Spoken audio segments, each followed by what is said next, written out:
नामदहू व नसल्ली अला रसूलिहिल करीम बिस्मिल्लाहिर्रहमानिर्रहीम। अस्सलाम वालेकुम दोस्तों, मैं हूं गफ़ार चौधरी। आप देख रहे हैं मेरा यूट्यूब चैनल। सुबह सुबह अगर नाश्ते में मिल जाए मूली का पराठा तो वाह क्या बात है, क्या ही कहने हैं इस नाश्ते के। आज की हमारी रेसिपी है मूली का पराठा। इसके लिए मैंने मूली को कद्दूकस कर लिया है और इस तरह से, जिस तरह ये मैं निचोड़ रहा हूँ, इसी तरह से हमने इसका पानी निकाल लेना। मूली का पराठा बनाना बहुत ही आसान है, ये बहुत ही मज़ेदार बनता है। इससे पहले अगर मेरे चैनल पर आप पहली बार आए हैं तो चैनल को कर लें सब्सक्राइब और साथ बेल आइकन के बटन को भी दबाइएगा ताकि मैं जो नई वीडियो डालता हूं उसका नोटिफिकेशन आप तक पहुंच जाए। ये मैंने मूलियों को अच्छी तरह से निचोड़ लिया है।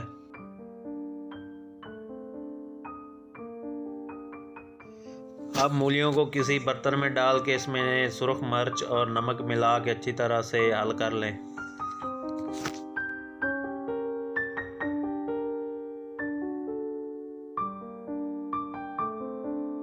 मूलियों का मिक्सचर तैयार है। अब जिस तरह रूटीन में घर में आटा गूंदा जाता है, आटा गूंद के उसकी एक रोटी बना लें। रोटी के ऊपर हम मूलियां लगा लेंगे अच्छी तरह से, जिस तरह ये मैंने लगाई है। एक और रोटी बना के इसके ऊपर रख दें और इसको अच्छी तरह से साइडों से बंद कर लें ताकि मूलियां बाहर ना निकल जाएं। दूसरी रोटी की तरह अब इसको भी पका लें। तवे के ऊपर घी लगा के तवे को ग्रीसी कर लें। रोटी रख के हम इसको एक साइड से 2 मिनट के लिए पकाएंगे। इसको दोबारा से बंद कर लेंगे ताकि मूलियाँ साइड चेंज करते वक्त बाहर ना निकल जाएं। इसी तरह से दूसरी साइड को पकाएंगे। माशाल्लाह अल्हम्दुलिल्लाह हमारा पराठा कितना ज़बरदस्त तैयार है, बहुत ज़्यादा खुशबू आ रही है इसके ऊपर। अब हम घी लगाएंगे, घी को अच्छी तरह से लगा के फिर इसकी दूसरी साइड तब्दील करेंगे।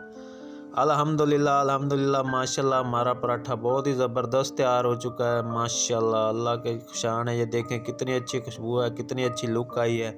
अब मैं इसको करूँगा टेस्ट। अब अगर आप वीडियो लाइक ना करें तो आपकी बहुत बड़ी ज़्यादती होगी। अल्लाह ताला आपके खानों में बरकत डाले, आपकी ज़िंदगी में हज़ारों खुशियाँ आएँ। अल्लाह ताला ज़मीन वालों पर अपना ख़ास करम फरमाए। दुआओं में याद रखिएगा। कमेंट्स करके मुझे ज़रूर बताइएगा कि आपको ये पराठा कैसा लगा है। घर पर इसको ज़रूर ट्राई कीजिएगा। गफ़ार चौधरी को दीजिए इजाज़त। अल्लाह हाफ़िज़।